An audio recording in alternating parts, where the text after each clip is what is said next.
Okay, welcome everybody. Thanks for coming to this spring presentation. We want to talk about your senior internship in the environmental systems major, and we'll give you some tips about how to find an internship, and we'll talk about the logistics of how to sign up for your internship and make sure that it's showing up on your transcript. So we'll give an overview of what the environmental systems internship is, how you should go about looking for one, and then all the details about how to sign up for one. We have here about 12 slides, so I'm going to go through these kind of quickly just to give you an overview. These slides will also be on our website. This is also being recorded, so you can listen to it later. If you have questions as we're going through, you can, as Sid said, you can certainly ask them in the chat and we can get to your questions right now.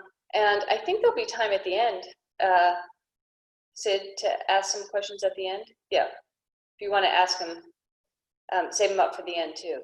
So let me give you an overview. The environmental systems has an internship requirement for all of our majors. This makes us kind of unique on campus. There's some other programs and departments that have something similar. I think ours is unique in that it's a year-long, two-part comprehensive project. And it's really designed to give you, the student, experience in solving or addressing or collecting data or analyzing some interdisciplinary environmental problem. It has other uses as well. We like it to be an introduction to possible careers in the field. We like it because it provides experience and networking opportunities that will certainly give you an advantage when you graduate. It gives students information on what they like about applications in environmental systems and maybe even what they don't like. And so it can give you a lot of experience and a lot of information as you're looking at what you want to do when you graduate. As I said, this is a requirement for the ESYS major, and this is a unique requirement in that all ESYS majors do this capstone project, a year-long capstone project. For most of you are here because you're in your junior year, and next year is going to be your senior year. ESYS majors complete their senior internship project during their last full academic year at UCSD. That's typically your 4th year. There are some exceptions. For example, if you're going to graduate early for some reason, you might be doing it before you get to your 4th year. If you know that you're going to be here a full year after your 4th year, if you're a transfer student, you know you're going to be here for a full year. It might not be your 4th year, but it should be your last full academic year, and that is typically your 4th year. If you have questions about when you should be doing your your ESYS senior internship, those would be great questions to ask the advising staff or me, and this quarter would be a great time to be asking that to make sure that you're completing the internship during your last full academic year. The senior internship project is a year-long sequence, so it's fall, winter, and spring. That's why we're trying to capture students during their last full academic year. Let me talk a little bit about the internship. We call it the integrated project sometimes, or we talk about it in terms of its sequencing sometimes. Let me talk about it, let me break it down for you into part 1, which is the internship requirement or the internship hours. And then I'll get to part 2, which is the senior project where you develop your deliverables. Part 1, the actual internship, or what you are doing, or when you are earning your internship hours, takes place during the fall and winter quarters. It's a 2-quarter long sequence. The sequence numbers are ESYS 187A, which is in fall, and ESYS 187B, which is in winter.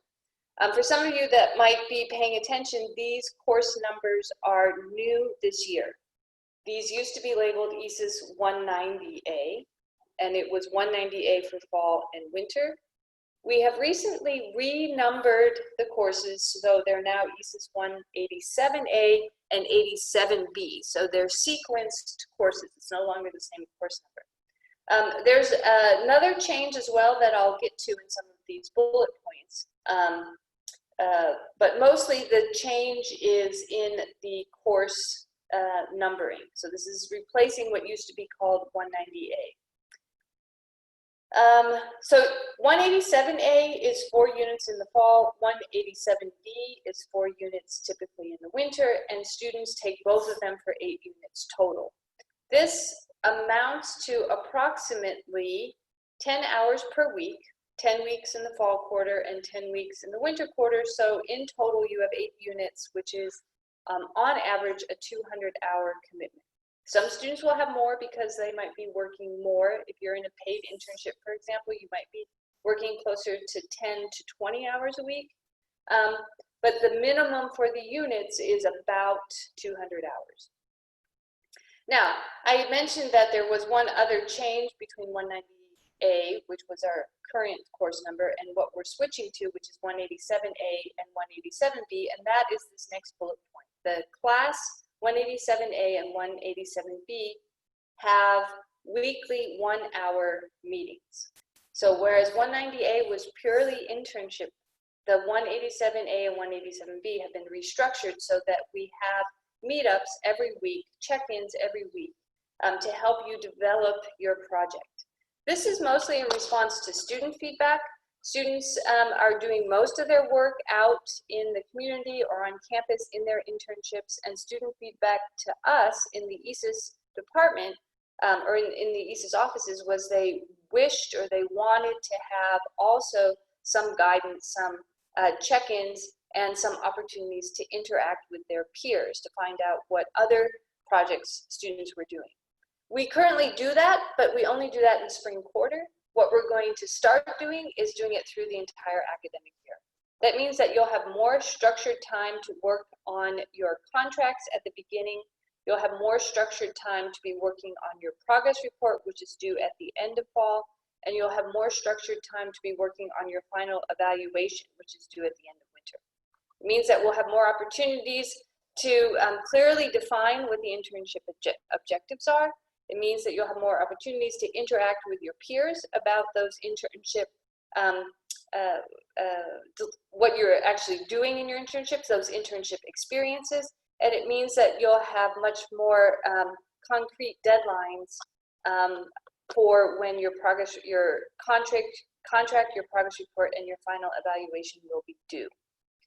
All of the 187A and 187 units are pass, no pass, and that is the way it has been and that will continue.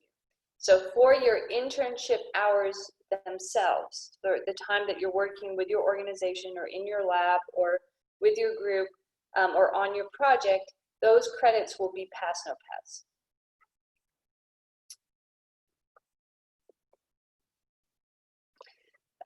Requirements for the internships. We're pretty open to internship possibilities that students are interested in. So rather than saying specifically what internships you are allowed to do, we typically ask students, what internship do you want to do? And as long as that answer, or as long as what the student is planning, what you're planning, focuses in some aspect on an interdisciplinary environmental problem or research topic, we will certainly consider it and more likely than not approve it to meet your ESYS internship requirements. So we view this very inclusively. As we like to say, or as I like to say, if you're thinking about any problem correctly, it likely has an environmental context. And so we have had students who have been working in research labs across campus. We have students who have been working in nonprofits. We have students who are doing sustainability projects or projects with environmental health and safety on campus. We have students who are doing projects, a whole range of projects off campus. As I said, it's student initiated and developed. So this makes it different, very different than most other requirements that you've had during your college career. A lot of your college requirements are come to you as on the syllabus, which outlines exactly what you're supposed to do and the expectations and the due dates, etc. The internship requirement switches this around. It's kind of flipped. It asks the student to initiate and develop something and to meet your own deliverables. In that sense, we're not going to assign you a placement. We're not going to tell you what internship you have to do. Rather, we want you to come to us with opportunities, with ideas, and with internships that you would like to do. Now, that doesn't mean that we don't help you. We have been doing this a long time, and we have a lot of available internship connections. If you watch your email, you've already seen, and you'll start to see more notifications for internship opportunities, both from long-established connections and also things that pop up. In the question and answer, we can talk more about the situation with the closures due to the pandemic, and how that certainly is going to influence the internship requirements. That's certainly going to influence the way we do things over the summer and influence the way we do things into the fall, potentially longer. We can certainly talk about that and talk about how internships might have to be moving to the remote, to a remote mode. We'll also talk about what opportunities might open up as maybe you can do remote internships for organizations that aren't based in San Diego. And we'll talk about that a little bit. So if you have specific questions or concerns about that aspect, we can certainly get to those, and we'll certainly address them. And we've been certainly thinking about this, and we'll be continuing to develop strategies. The key of any internship is really we want you to have an experience in gathering something original, in producing something that's original. A lot of undergrad work is developing your expertise and maybe comparison and some critical thinking skills. The next step, so the last step in kind of your undergraduate experience, is to have the opportunity to create data, to create analysis, to provide something, some original content that's useful to the community. That could be an analysis, that could be data, that could be partially a project, some kind of experience developing a project with a specific project goal in mind. So that's what we want the internships experience to be about.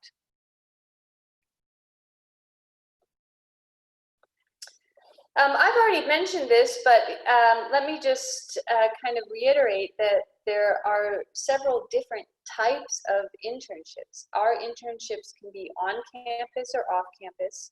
Usually they're usually a requirement is that they are local. Although this year we're certainly also going to consider the possibility that projects will be done remotely, and that means that you possibly could be doing remote projects with an organization that's in Washington, D.C., for example, or in an organization that's up in the Bay Area, for example. So we're going to be on the lookout for remote projects in a way that maybe we can capitalize on that we haven't done before. Typically, the types of internships we do are faculty-led research projects. Easily about a quarter or a third of all our projects every year are students working with faculty on faculty-led research projects, working in a lab. One of the aspects that UCSD is most known for is the opportunity for undergraduates to gain research experience. And the internship requirement is certainly an outlet for you to get that research experience.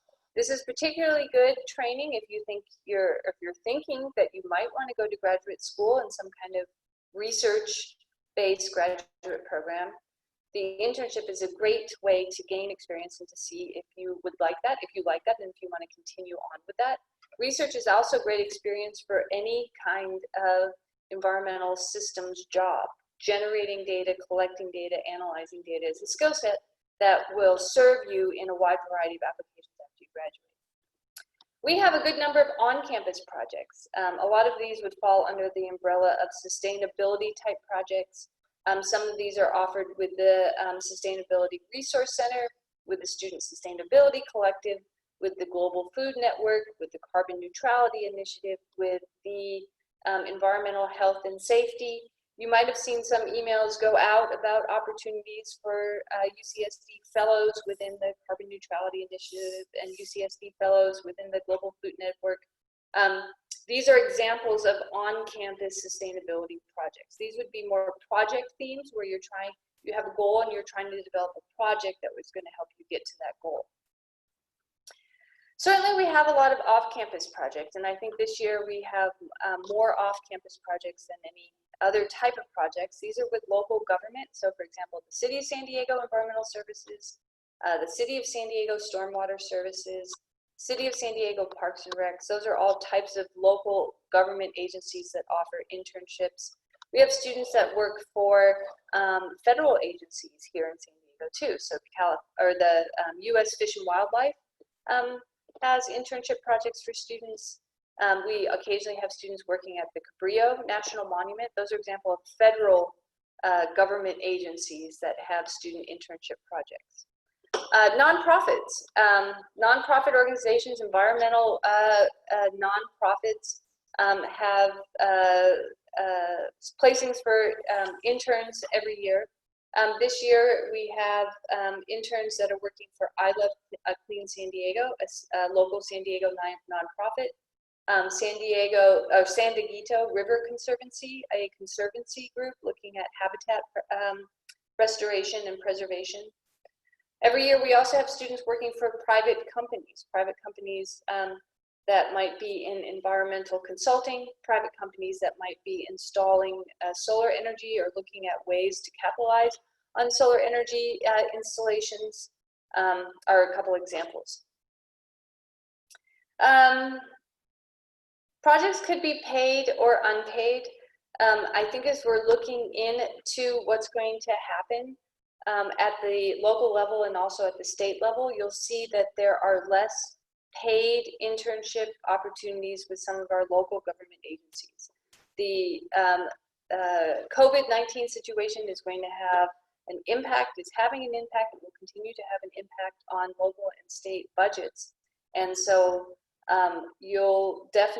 we have already seen a decrease in the amount of local government paid internships that will probably be available for next year. That's the headline that's happening right now.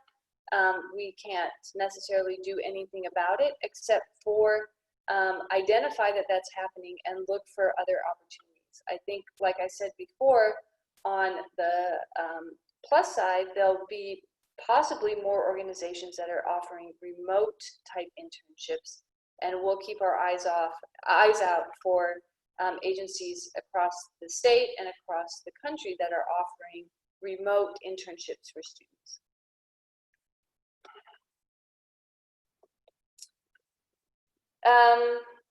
The structure of the internship, so you're not just out there on your own doing an internship. We never intend this to be, it's student driven, but it's not entirely an independent project.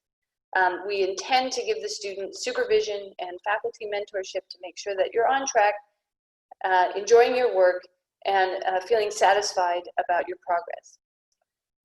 In order to ensure that happens, your internship is structured to give you a supervisor and to also assign you or to identify a faculty mentor. I shouldn't say assign you because you pick your faculty mentor. Your supervisor, how to think about your supervisor, that's the person that is in charge of your day-to-day activities. So that would be the person at your internship location that is giving you your tasks, giving you your training, and working with you on a day-to-day or maybe a week-to-week type schedule. Your faculty mentor is somebody on campus, so UCSD faculty, who is giving you feedback on your project overview and design, and is also helping you put context into your project. So giving you the academic perspective to put context onto your project and to gear you to thinking about how to make this into your final paper and presentation. In addition, starting this year, because of the restructuring of the internship units and the internship hours, you'll also have the benefit of 187A. So you'll be meeting with your peers more regularly, weekly for at least an hour, and getting feedback from me, who will be leading 187A, to make sure that everybody is making progress and is content and happy in their internship. Your internship requires some paperwork and some documentation. You will be earning 4 units of UCSD credit, and of course that comes with the need for accountability and for documentation. Everybody will be completing a contract agreement. Your contract lays out where you will be working, expectations for your training, some overview of what your project will be, knowing that it might change over time, but initially setting up what your expectations for your project will be. It gives you also the opportunity to identify your supervisor and have your supervisor sign that they agree to supervise you in this activity. And it gives your faculty mentor signed on so that they are agreeing to mentor you in this project.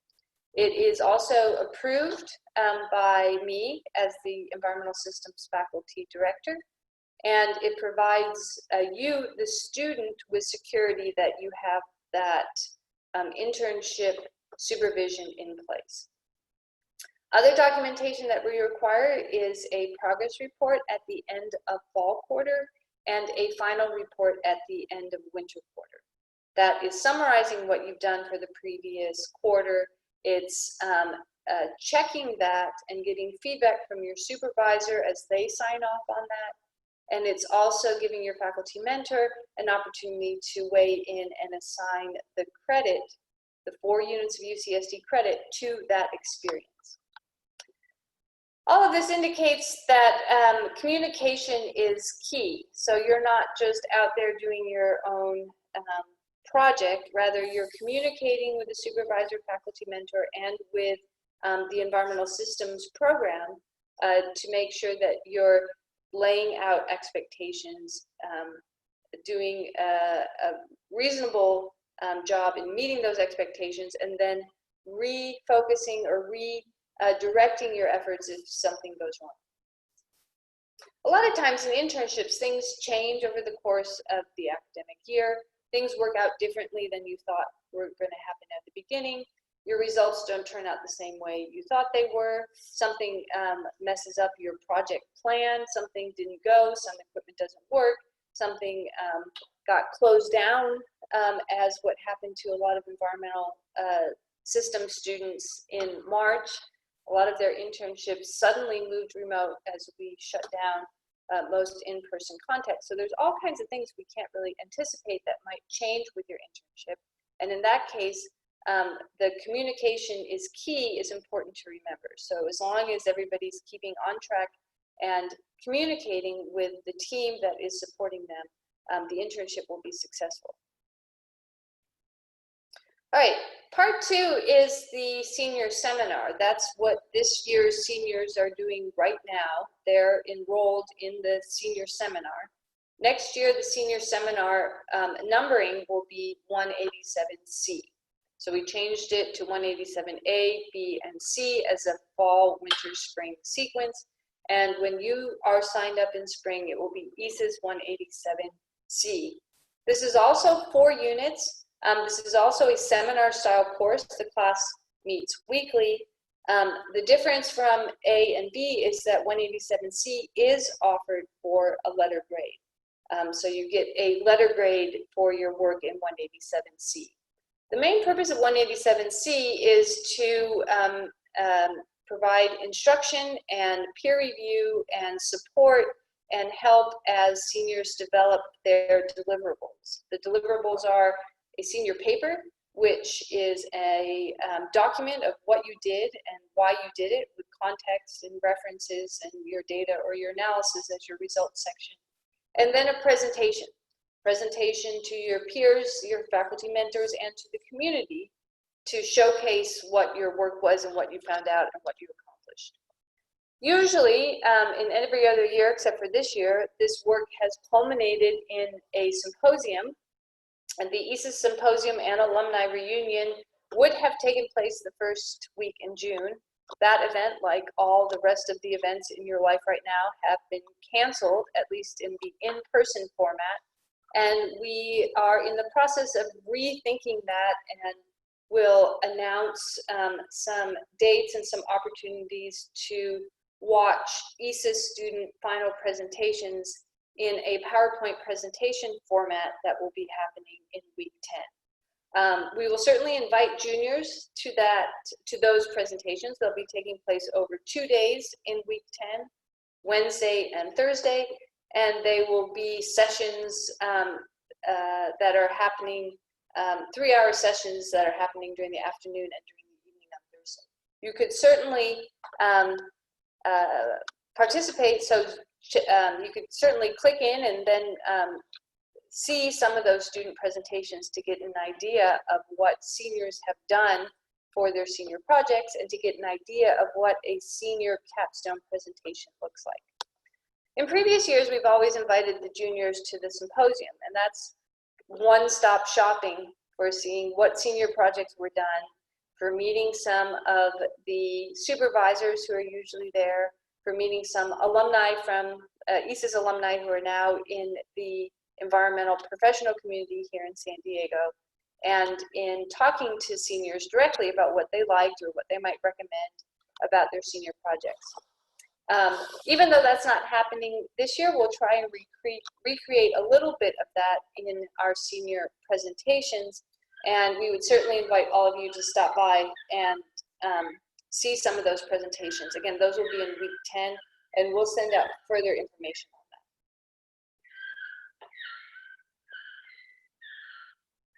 Okay, this is nearing the end of my formal or my slideshow presentation.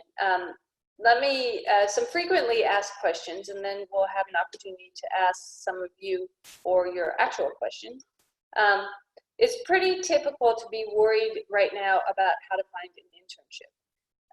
Some of you have had experience with internships. Some of you might already be in lab. Some of you might have already had paid internship opportunities. And so you have some experience in this finding an internship type of assignment.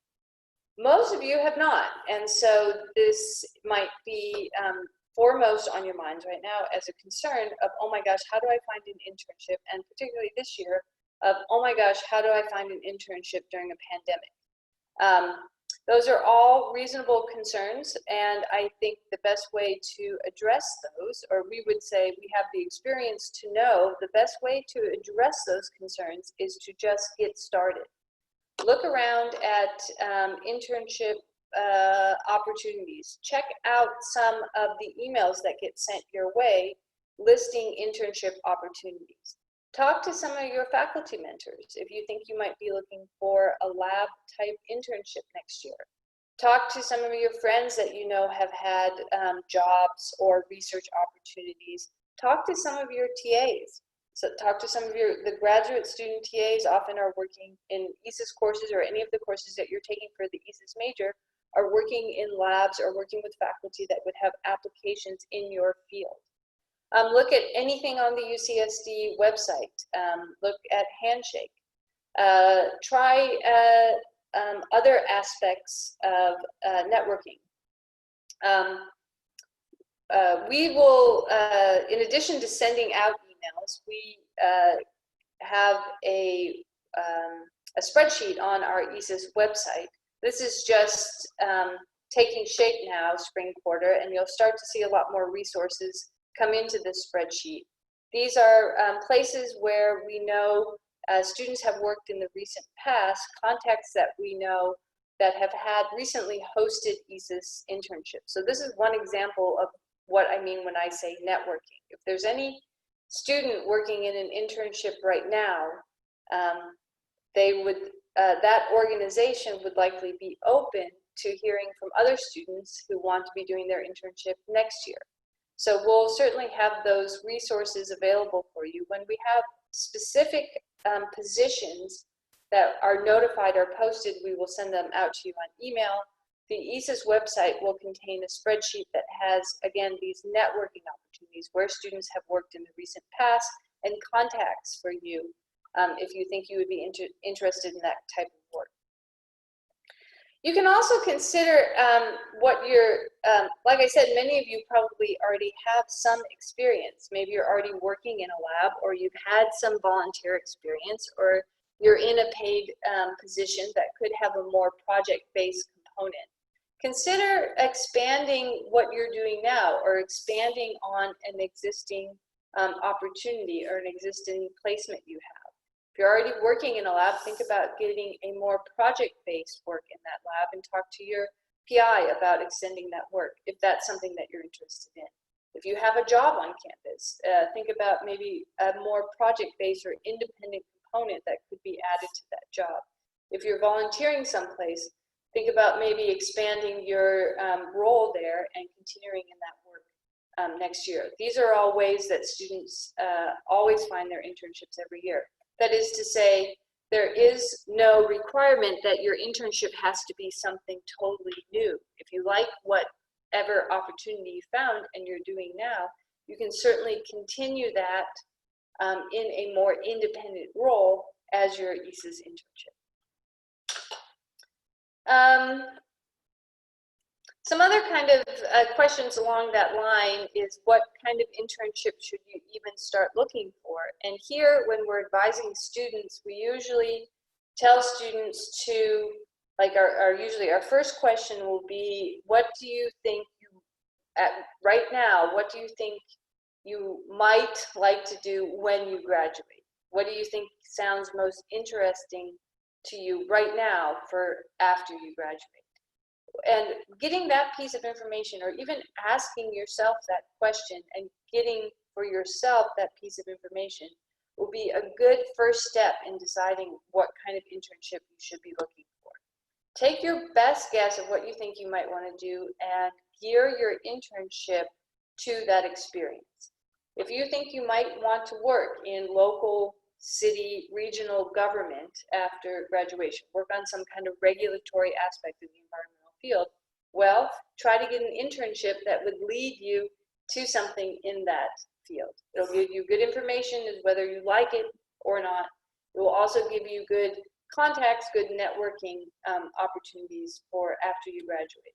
If you're thinking about a research application or going to graduate school to do some research, this would be a great opportunity to do a senior research-based project with a faculty member in a lab on campus. If you're working for a nonprofit, or if you want to work more with policy, again, these are key to directing your internship search. Always the earlier you start looking for an internship, always the earlier you start thinking about looking for an internship, the more options that you will have when fall quarter starts. Think about internships also in terms of what type of work it is. You want to have an internship that is a good match with your personal strengths, and maybe shy away from any internship that is not a good match with your strengths. So think about whether you prefer to work independently, or whether you think you prefer to work with some kind of structure or some kind of team organization. Think about whether you like to have a rigid schedule. You want your hours scheduled at the beginning of the week so you can put them in your calendar and you know that they're going to be done, versus a more fluid schedule. Some internships are set up that you can do your 10 hours pretty much at your leisure as long as you're getting work done. Other internships will have you slotted into specific hours of the week. Think about what works best for you, both in terms of your working style and in terms of what's happening with the rest of your quarter, what would fit in best. Don't take an entirely remote, distant project if you know that, or if you already guess that you're not going to be working that well in that form. Take something that's more local, where there's at least an opportunity for some in-person contact, especially in the fall when we're not really sure what the fall is going to look like. Flexibility with schedule and transportation. Obviously, if you don't have reliable transportation to go off campus, you don't really want to do an off-campus project if it requires in-person contact. If you're going to have a complicated schedule, or if you already know that you're going to have a complicated schedule, you're taking some lab classes, for example, you might need to choose something that's going to be more flexible.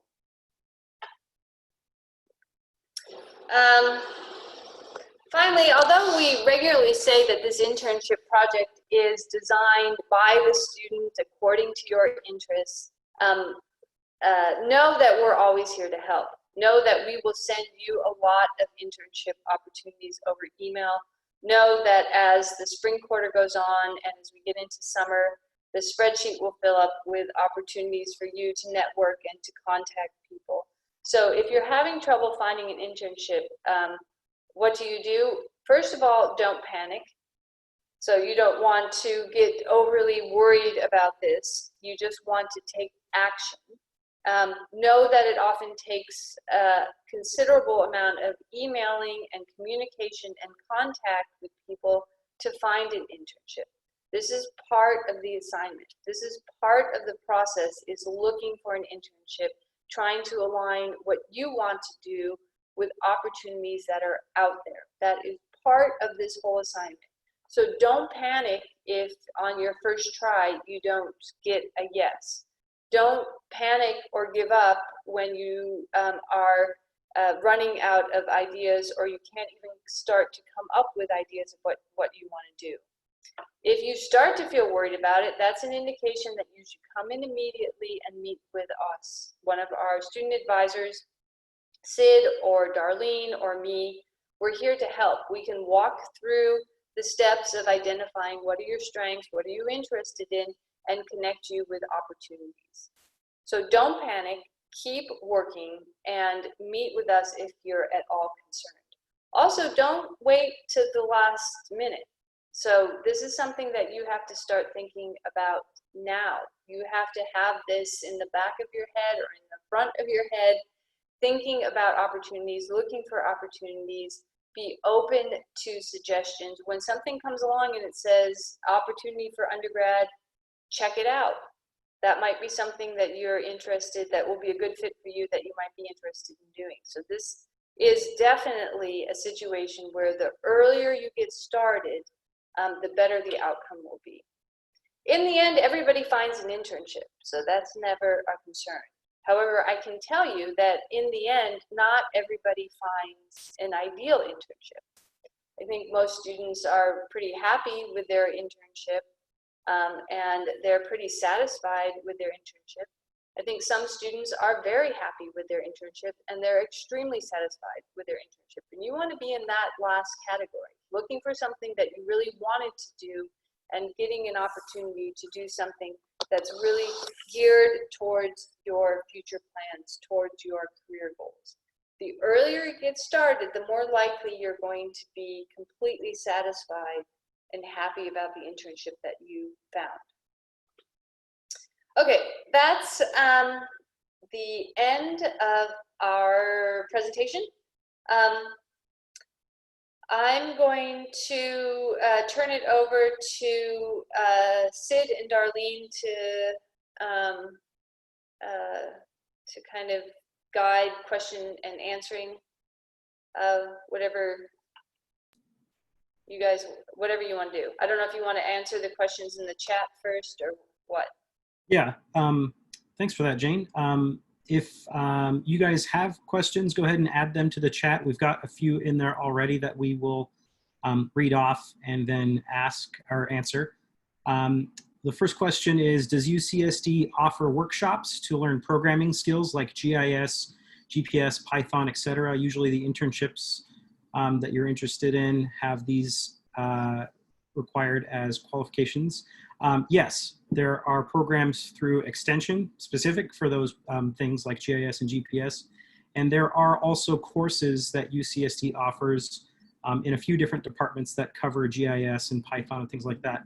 Scripps has a couple courses on those programs, and USP also has some courses on those programming languages. So you can... Sid, let me interrupt you for a second too. There's a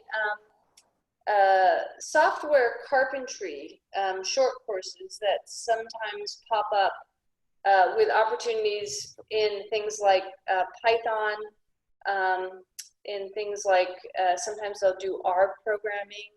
I haven't seen one that focuses on GIS or GPS, but software carpentry or other free pop-up workshops that students can be on the lookout for. Okay. And next question is, for students who have done their project with a nonprofit or something not research related, how have they presented data at the end of the year, or is there a different format? Jane, do you want to maybe tackle that one? Sure, this comes up all the time, and I think sometimes there's the misconception by students that in order to have a project or a paper, you have to have some kind of data diagram or data plot. The fact is that more of our students are in project-related internships than are in the typical research, or what we think of at UCSD as the typical research data-driven projects.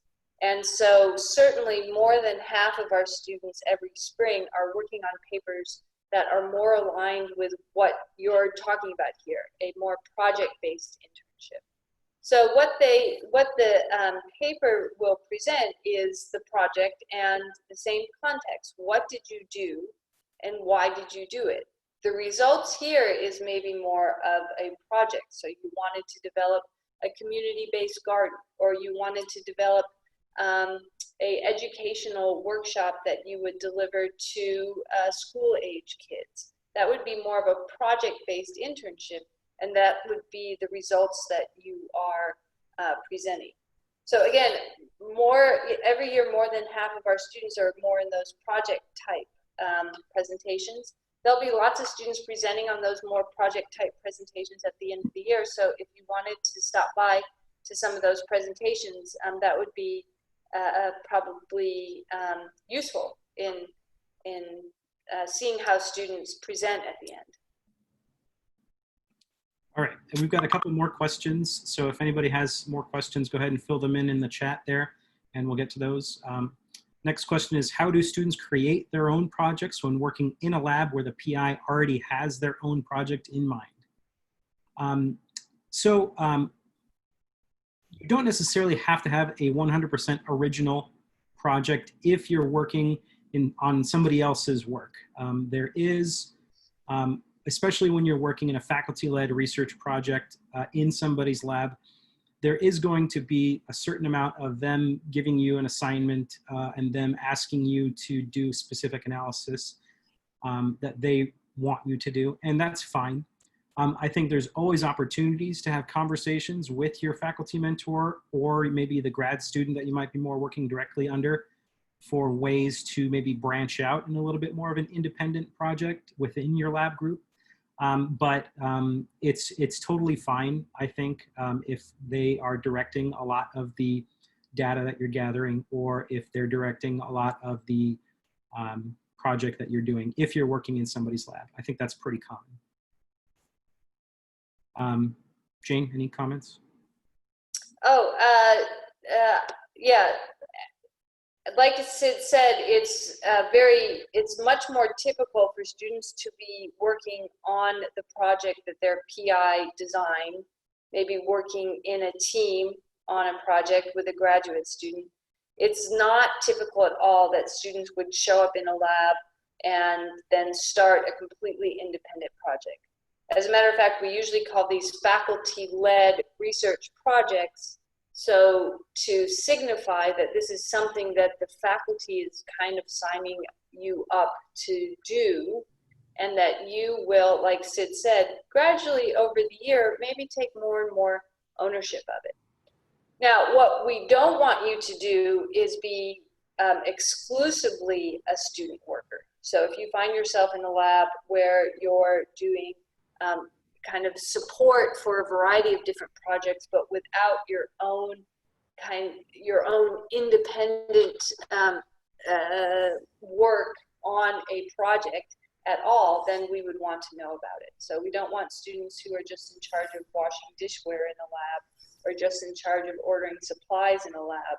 Your internship might include some of that, more service-based work, but we also want you to get into the process of identifying a problem and working towards answering the problem. We have lots of students that are on team projects, so it might not be theirs exclusively. They're working as part of a team, perfectly fine. We have lots of students that are working exactly with what a faculty mentor told them to do, perfectly fine. Have any students in the past done their internship with the Natural History Museum?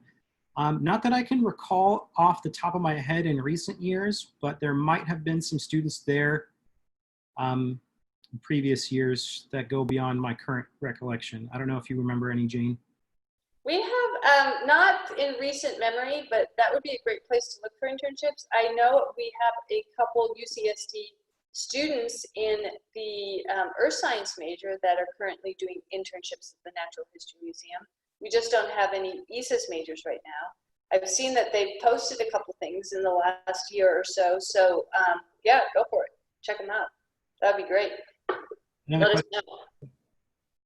Another question is are there any on-campus internships that are currently remote but may transfer to in-person later? Possibly. I think as everything is happening these days, everything is kind of fluid at the moment. Some things that might start out as remote as campus opens up might move to a more in-person shift, and things might work out the other way as well. You might be part of a limited in-person project, but if things change with the current situation, you might end up transitioning to a more remote project. And that's fine. I think everyone's doing the best they can with the information that they have, and we'll kind of take things as they come. Is there a timeline with strict deadlines for our internship research? We do have deadlines, and we will establish those with you as the quarter goes. The first deadline that you want to be aware of is that your learning agreement should be into us by the start of fall quarter, but that we will help you develop it as we go into the start of fall quarter. In terms of finishing your project after winter quarter and into spring quarter, as you get into 190B, or not 190B, I already made that mistake, 187C, there are no strict deadlines for ending your internship research. Some students will continue on throughout spring quarter. Some students will end their project after winter quarter. There's no strict deadlines for the internship research portion. Another student asks to make sure if on-campus labs are still in operation right now, and if classes are still online in fall quarter, is it possible to do lab work remotely? Yes, and some labs are currently working entirely remotely. Some labs have limited in-person work being done right now to maintain social distancing requirements. It really is down to the individual nature of the work in a specific lab. Some labs are entirely computer-based and can be done 100% remotely. Other labs work with specialized equipment where they need to have somebody there to manage that equipment. And it's a little bit different depending on what the specific lab does. So as you contact some lab groups, that's a good question to ask. If the work that they do can be done remotely, or if in-person work is required. And if in-person work is required, what kind of accommodations are going to be made to make sure everybody's there safely. Does the internship have to be local, or can we do internship anywhere we want? Jane covered this a little bit in the presentation, and historically they did have to be local, but I think with everything going on this year, we are definitely going to be more open to students doing projects that are not local, depending on what the project is and what kind of information you're able to provide us with it. I suspect we will be much more flexible on the usual guideline that we want students to do a local project. Another student asks, if we don't already have an internship, what is the deadline to have found one? Good question. It's the start of fall quarter. Since you're going to be signing up for ESYS 187A in fall quarter, and you're going to be earning units right away, we want you to have your internship established when you start earning units in fall quarter. So you should have an internship in place at the start of fall quarter. Next question is will there be work or papers due during ESYS 187A, or is it more discussion based? That's a question I think Jane can answer a bit better. Yeah, ESYS 187A is going to be new in fall quarter. And to start out with, we're going to structure it based on what students have indicated that they've wanted. So I think that you will expect that there will be an outline due. So you might be expected to write kind of a proposal outline where you're setting up what question are you looking at in your internship. And you might be looking at a proposal where you're proposing how you're going to address that. So it might be an outline for a proposal. They'll all be structured in a way that they'll be useful to your senior paper writing. Most of it will be discussion based though. Most of it will be checking in and talking about things that are going well, talking about problems you might be having, and working with me and your peers to find solutions. Okay, we have a couple more questions left, so go ahead and fill any more questions in the chat before we get to the bottom of our list. Otherwise, we'll go ahead and get to these and then try to get you guys out of here. While not necessarily for extra units, are students able to do multiple projects at the same time? Students ask this quite a bit, and also a similar question is, can I take 4 classes or 5 classes while also doing the senior project? And the answer is usually yes, with a but attached to it. Yes, you can do that, but it is something to usually avoid if you can, and mostly because the commitment that students are expected to have for their senior project is fairly rigorous, not just the hours requirement, but the level of involvement and the level of investment students are expected to have for their senior projects is pretty high. And we don't want students to get burned out or spread too thin trying to do too many things in their senior year. And usually we would recommend that students not do multiple projects or not take too many classes while doing their senior project. We generally tell students that it's best to do their senior project or treat their senior project like it's a class in their schedule. So most commonly students will take 2 classes plus their senior internship project courses, or 3 classes plus their senior internship project courses. If you're following the rule of thumb that you should treat it like it's a class in your schedule, that's generally the amount of time investment and energy investment that is a healthy level to be at, I think. If another student asks, if I enroll as a part-time student in any quarter next year, will it affect my senior project at all? No. We've had students enroll in part-time status while they're doing the senior project before. It doesn't affect your senior project at all. And so far, the last question that we have here, and I think we'll go ahead and end it after this question, is what does the processes of getting a faculty mentor look like? Students take a lot of different approaches to finding a faculty mentor. Students may ask somebody that they have had in a class that they really enjoyed, or maybe they're looking for a faculty mentor that maybe has some expertise in the field that they might be doing a senior project in, even if they might not have had that instructor as a professor directly. Some students that are working in a lab setting for a faculty-led research project will have that faculty mentor, will have that faculty as their faculty mentor. And I think that makes the most sense for those students too. So there's a few different processes or ways students will approach getting a faculty mentor. But it always comes down to, you just got to reach out to them and contact them. And usually you want to have your project in place before you look for your faculty mentor.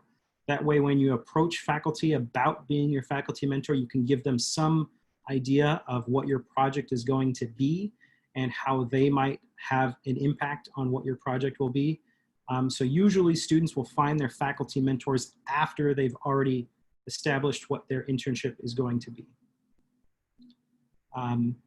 But it all comes down to eventually you just gotta contact them. You gotta send them emails.